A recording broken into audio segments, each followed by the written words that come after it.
No niin, Tommi, Rikun veli. Luostanen, sulla on vähän taustaa joukkueessa. Kerro alkuperäisesti semmoinen nopea historiikki tähän joukkueeseen liittyen. No kävin vähän pelailemaan siellä ja kunto loppu keskellä. Vaikka oli raitinkätisyys ja... Niin, raitinkätisyys. Ei sitä silloin arvostettu. No nopea sanaselitys. Mitä tulee mieleen sanosta nousukarsinta? Kuulemma oli tänään semmoinen. Smetana Special. Vitu hyvä pizza. Nelosdivari.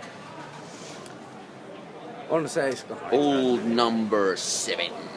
Viski. Salibändi. Laji, jossa voi lentää laatta. Nainenkin tietää.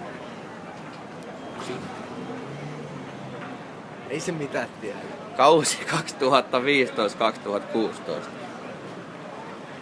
3. divari. Ja yläkerta.